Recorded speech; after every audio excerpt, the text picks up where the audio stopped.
اعوذ باللہ من الشیطان الرجیم بسم اللہ الرحمن الرحیم وَيَزِيدُ اللَّهُ الَّذِينَ اهْتَدَوْا هُدًى، اور اللہ تعالیٰ ان لوگوں کی ہدایت میں اضافہ کرتا ہے جو ہدایت کی راہ اختیار کریں۔ اللہ بڑھاتا ہے ان لوگوں کو ہدایت میں کہ جنہوں نے ہدایت اختیار کی۔ وَالْبَاقِيَاتُ الصَّالِحَاتُ خَيْرٌ عِندَ رَبِّكَ ثَوَابٌ وَخَيْرٌ مَرَدًّا، اور یقیناً نیک باقی رہنے والے تو وہ نیک عمل ہے۔ یہ مال و دولت باقی رہنے والا نہیں ہے، یہ تو یہیں کی شے یہیں رہ جائے گی۔ باقیات الصالحات، بقا اگر ہے، دوام ہے انسان کے ساتھ، اس عالم آخرت میں جانے والی کوئی شے ہے تو باقیات الصالحات ہے، وہ تو نیک کام ہے۔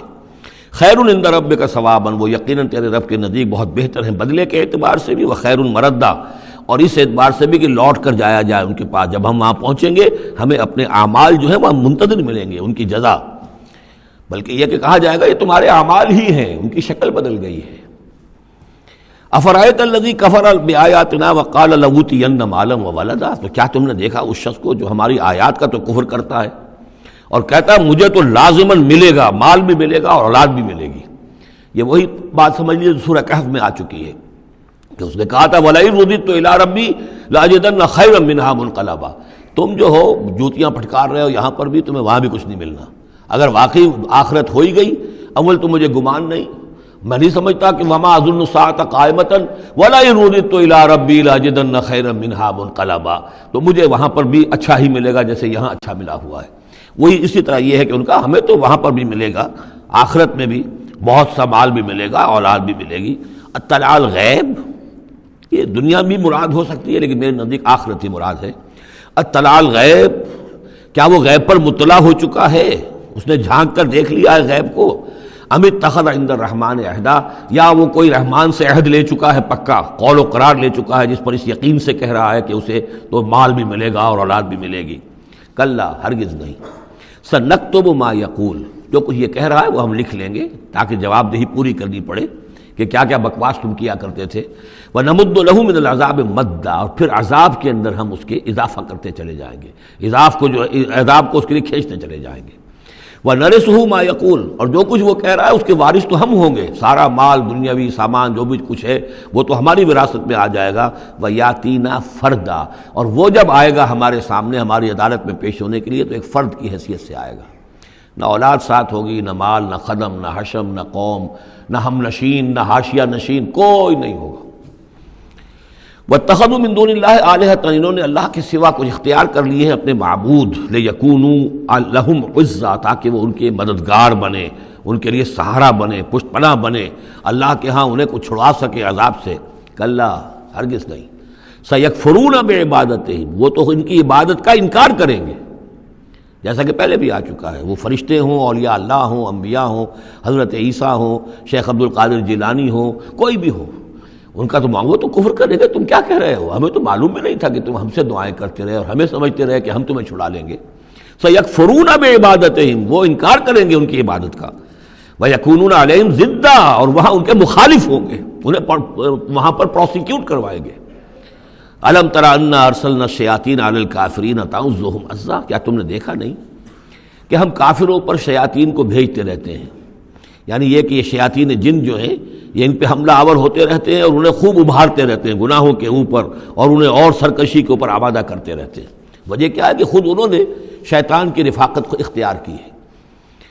فلا تعجل علیہم، اب یہ مضمون یہاں دوسری مرتبہ آ گیا، عجلت نہیں، فلا تعجل علیہم۔ ایک تو فرمایا قرآن مجید کے ضمن میں عجلت نہ کیجیے، اس کی جو بھی تنزیل ہے وہ اللہ تعالیٰ کی حکمت کے تحت جو اس میں تدریج ہے اسی کو آپ سمجھیے کہ خیر اسی میں ہے، آپ کا شوق اپنی جگہ ہے، لیکن یہ کہ ایک دوسری بات فلا تعجل علیہم، ان کے بارے میں بھی آپ جلدی نہ کیجیے، ایسا نہ ہو کہ آپ کے دل میں یہ خیال آئے کہ اب ان کفار مکہ کی رسی جو ہے مزید دراز نہیں ہونی چاہیے، اب ان کو پکڑ لیا جانا چاہیے، انہوں نے حد کر دی ہے، جس طریقے سے کہ حضور کو زج کیے ہوئے تھے وہ ہم دیکھتے چلے آ رہے ہیں سورہ انعام سے، لیکن اے نبی جلدی نہ کیجیے۔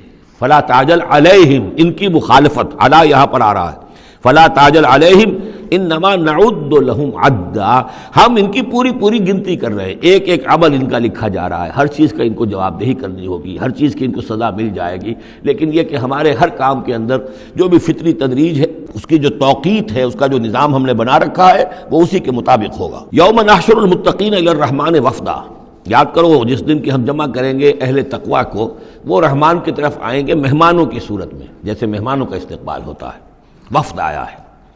وَنَسُوقُ الْمُجْرِمِينَ إِلَىٰ جَهَنَّمَ وِرْدًا، اور جو مجرم ہیں انہیں ہم دھکیلیں گے، دھکے دیں گے، ہانک کر لے جائیں گے جہنم کی طرف، جیسے کہ کوئی پیاسے جانور جاتے ہیں گھاٹ کی طرف۔ لا يملكون الشفاعة الا من اتخذ عند الرحمن عہدا، کسی کے بھی کوئی شفاعت کام نہیں آئے گی سوائے اس کے کہ جس نے رحمان کے پاس اپنا ایک مقام حاصل کر لیا ہے۔ یعنی ایک شخص جو ہے بنیادی طور پر اللہ کے ساتھ اس نے اپنا عہد نبھایا ہو، اللہ کی بندگی کر رہا ہو، کوئی خطائیں ہو گئی ہیں، کوئی غلطیاں ہو گئی ہیں، جیسے کوئی پھسل جاتا ہے، کوئی کمزور بھی ہوتا ہے انسان، ایسے لوگوں کے لیے تو شفاعت مفید ہو سکتی ہے۔ لیکن جو سرے سے اس عہد کی خلاف ورزی کر رہے ہوں، جو بجائے مشرق کے ان کا رخی مغرب کی طرف ہو، بجائے کعبے کے ان کا رخی جو ہے کسی اور شے کی طرف ہو، تو ظاہر بات ہے کہ ان کے لیے شفاعت نہیں ہے۔ وقالوا اتخذ الرحمن ولدا، اور انہوں نے ایک اور عقیدہ گھڑ لیا ہے کہ رحمان نے اپنے لیے اولاد اختیار کی ہے۔ لقد جئتم شیئا ادا، دیکھو تم نے یہ بہت بڑی بھاری بات کہی ہے، یہ بہت بڑی گستاخی ہے اللہ کی جناب میں۔ اور کتنی بھاری گستاخی ہے ذرا نوٹ کیجئے الفاظ، تکاد السماوات یتفطرن منہ، قریب ہے کہ آسمان پھٹ پڑے تمہاری اس گستاخی پر، وتنشق الارض، اور قریب ہے کہ زمین شق ہو جائے، وتخر الجبال حدا، اور یہ پہاڑ جو ہے دھماکے کے ساتھ گر پڑے، ان دعوا للرحمن ولدا، کہ انہوں نے رحمان کے لیے بیٹا قرار دیا، بیٹی قرار دی۔ مشرکین عرب نے فرشتوں کو خدا کی بیٹیاں بنا دیا، عیسائیوں نے حضرت مسیح کو خدا کا بیٹا بنا دیا، اور یہودیوں نے عزیر کو خدا کا بیٹا بنا دیا۔ ان دعوا للرحمن ولدا وما ينبغي للرحمن ان يتخذ ولدا، رحمان کے تو یہ شایان شان ہی نہیں ہے کہ وہ کسی کو اولاد بنائے۔ یہ اس کی وضاحت میں کر چکا ہوں کہ اولاد کی ضرورت اس کو ہوتی ہے جو خود فانی ہو۔ ہمیں معلوم ہے ہم مر جائیں گے، ہمارا نام و نشان مٹ جائے گا، اولاد کے ذریعے سے ہمارا نام زندہ رہے گا۔ یہ اصل میں ایک اپنے ہی تسلسل انسان سمجھتا ہے کہ میری ہستی کا تسلسل ہے، میری اولاد گویا کہ میرا اپنی بقا کی ایک شکل ہے، اس لیے کہ یہ انسان کے اندر ہے۔ مجھے یاد ہے جب ہم پڑھتے تھے کالج میں تو الفا ایک کمپنی ہوتی تھی لاہور میں، جو فائل کورز وغیرہ بناتی تھی نوٹ بکس کے، تو اس میں پیرامڈس کے عنوان سے جو بہترین الفاظ لکھے ہوئے تھے اب بھی مجھے یاد ہیں، still and resolute, calm and self-possessed, still and resolute. The pyramids echo unto eternity, the defiant cry of man's will to survive and conquer the storms of time. کہ یہ جو ان لوگوں نے فرائضہ نے اتنے بڑے بڑے پیرامڈز بنا دی، کائے کے لیے بنا دیے؟ تاکہ ہمارا نام رہے، ہم تو نہیں ہوں گے، نام رہے گا۔ تو گویا کہ انسان کے اندر ایک خواہش ہے بقا کی، وہ اپنا دوام چاہتا ہے۔ یہ اسے پتا ہے کہ میری ذاتی طور پر تو میرا دوام ہے، تو میں کوئی عمارت بنا دوں، میرا نام جو ہے اس کے حوالے سے دنیا کے اندر رہے۔ اور یہی معاملہ اولاد کا ہے کہ اولاد سے انسان کو سب سے زیادہ جو اس کو خواہش ہوتی ہے وہ اپنا بقا، اپنا تسلسل، وہ سمجھتا ہے کہ میری اپنی کنٹینیوٹی ہے کہ جو میری اولاد کے ذریعے سے۔ ظاہر بات ہے کہ اللہ ہمیشہ خود باقی رہنے والا ہے، تو اس کے شایان شان ہی نہیں ہے کہ وہ کسی کو اپنی اولاد بنائے، اسے کوئی ضرورت ہی نہیں ہے۔ تو تمہارے لیے ہے معاملہ کہ تم فانی ہو، لہذا تمہیں ضرورت ہے کہ کوئی تمہارا نام لیوا باقی رہے۔ وما ينبغي للرحمن ان يتخذ ولدا ان كل من في السماوات والارض الا آتي الرحمن عبدا، نہیں ہے کوئی بھی آسمانوں اور زمین میں کوئی بھی مگر یہ کہ وہ حاضر ہوگا رحمان کی عدالت میں بندے کی حیثیت سے، کسے باشد، جبکہ ہمیں معلوم ہے کہ محمد رسول اللہ صلی اللہ علیہ وسلم بھی حاضر ہوں گے تو بندے کی حیثیت سے، عبدہ ورسول، عبد۔ اور حضور فرماتے ہیں کہ اس روز میدان حشر میں لواء الحمد بیدی، میرے ہاتھ میں ہوگا حمد کا جھنڈا، اور اس روز جو میں حمد کروں گا اللہ کی وہ آج نہیں کر سکتا۔ اللہ تعالیٰ کی حمد بیان کریں گے محمد رسول اللہ عدالت خداوندی میں کھڑے ہو کر۔ تو معلوم یہ ہوگا کہ جو بھی آئے گا بندہ بن کر آئے گا، وہ عیسیٰ ہوں یا عیسیٰ ابن مریم انت قلت للناس اتخذونی وامی الہین من دون اللہ، یہ سوال کیا جائے گا کہ نہیں؟ تو فرمایا کہ ان کل من فی السماوات والارض، یقیناً کوئی نہیں ہے آسمانوں اور زمین میں، الا آتی الرحمن عبدا، مگر وہ رحمان کی خدمت میں آئے گا، حاضر ہوگا بندے کی حیثیت سے۔ لقد احصاہم، اس نے ان سب کی گنتی کی ہوئی ہے، ان کا پورا احاطہ کیا ہوا ہے، کوئی چھپ نہیں رہے گا، کہیں بچ کر نہیں رہ جائے گا۔ وعدہم عدا، اور ہم نے پوری گنتی رکھی ہوئی ہے۔ وَكُلُّهُمْ آتی ہے یوم القیامت فردا، اور قیامت کے دن یہ سب کے سب آئیں گے تو ایک فرد کی حیثیت سے، انڈیویجول کیپیسٹی میں محاسبہ ہوگا۔ نہ ماں باپ ساتھ ہوں گے کوئی شفاعت کرنے کے لیے، کوئی گڑ گڑانے کے لیے، نہ اولاد ہوگی، نہ شوہر کے ساتھ جوری ہوگی، نہ جورو کے ساتھ شوہر ہوگا، کچھ نہیں۔ ہر ایک شخص نفسی نفسی، اپنی جان۔ وَكُلُّهُمْ آتی ہے یوم القیامت فردا، میری جو کتاب ہے سابقہ اور موجودہ مسلمان امتوں کا ماضی، حال اور مستقبل، اس میں ایک چیپٹر ہے قرآن کا قانون عذاب، کہ عذاب جو قوموں کے اوپر آتا ہے وہ دنیا میں آتا ہے، آخرت کا عذاب جو ہے وہ افراد کے لیے ہے۔ محاسبہ اجتماعی جو ہوتا ہے وہ اللہ کا دنیا میں ہوتا ہے، لیکن آخرت کا حساب وہ جو ہے محاسبہ انفرادی ہے۔ ان الذین آمنوا وعملوا الصالحات سیجعل لهم الرحمن ودا، یقیناً جو لوگ ایمان لائے اور جنہوں نے نیک عمل کیا، ان قریب رحمان ان کے لیے محبت پیدا کر دے گا، یعنی لوگوں کے دلوں میں محبت ڈال دے گا۔ یہی ابو بکر ہوں گے جن کا نام کس تعظیم سے لوگ لیا کریں گے، کس محبت سے لیا کریں گے۔ یہی بلال ہوں گے جن کی جو تعظیم ہوگی، جن کی کتنی محبت کی جائے گی۔ ابھی ذرا وقت ہے، کٹھن ہے۔ سیجعل لهم الرحمن ودا، حدیث میں بھی آتا ہے کہ اللہ تعالیٰ جو ہے اپنے کسی بندے سے محبت کرتا ہے تو پہلے فرشتوں کو، جبرائیل سے کہا جاتا ہے کہ میں اپنے اس بندے سے محبت کرتا ہوں، اعلان کر دو۔ وہ فرشتوں میں اعلان کرتے ہیں، ان کے دل میں اس کی محبت ڈال دی جاتی ہے، پھر وہ عام دنیا میں اور لوگوں کے اندر اس کی ایک محبت ڈال دی جاتی ہے۔ فَإِنَّمَا يَسَّرْنَاهُ بِلِسَانِكَ، کی آیت بڑی اہم ہے۔ تو ہم نے اس قرآن کو یسرنا ہو، اس کو قرآن کو آسان کر دیا ہے بلسان کا، آپ کی زبان پر یا آپ کی زبان کے ساتھ، یعنی عربی زبان میں۔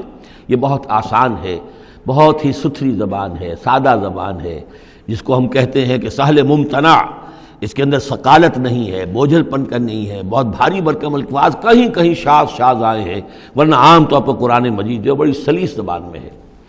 انما یسرناہ لسانک بلسانک لتبشر بہ المتقین، تاکہ آپ بشارت دیں اس کے ذریعے سے متقیوں کو، وتنذر بہ قوما لدا، اور اس کے ذریعے سے انذار فرمائے۔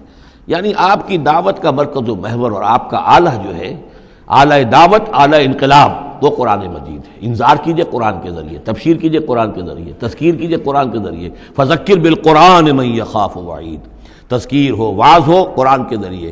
یا ایھا الناس قد جاءتکم موعظۃ من ربکم، اس سے بڑا واعظ اور کوئی نہیں۔ تزکیہ نفس ہو قرآن کے ذریعے سے، شفاء لما فی الصدور یہ ہے۔ سورہ یونس میں بھی آ چکا، سورہ بنی اسرائیل میں بھی آ چکا، وَنُنَزِّلُ مِنَ الْقُرْآنِ مَا هُوَ شِفَاءٌ وَرَحْمَةٌ لِّلْمُؤْمِنِينَ۔ تو قرآن مجید ہی در حقیقت دعوت اور تربیت کا اور تعلیم کا گویا کہ اس کا محور ہے، مرکز و محور۔ فَإِنَّمَا يَسَّرْنَاهُ بِلِسَانِكَ لِتُبَشِّرَ بِهِ الْمُتَّقِينَ وَتُنذِرَ بِهِ قَوْمًا لُدًّا وَكَمْ أَهْلَكْنَا قَبْلَهُم مِّن قَرْنٍ، اور ان سے پہلے ہم نے کتنی ہی قوموں کو ہلاک کیا۔ هَلْ تُحِسُّ مِنْهُم مِّنْ أَحَدٍ، ان میں سے کسی کی کوئی آہٹ تمہیں نظر آتی ہے؟ کہیں کوئی باقی ہے نام و نشان؟ کہیں عاد کا کوئی نام و نشان باقی ہے؟ اور تسمع لهم رکزا، یا کہیں ان کی کوئی بھنک تمہارے کان میں آتی ہے؟ معلومات نسیم منسیہ، ختم ہو گئے۔ تو اسی طریقے سے یہ آج اکڑ رہے ہیں، ان کا حال بھی یہی ہو جائے گا۔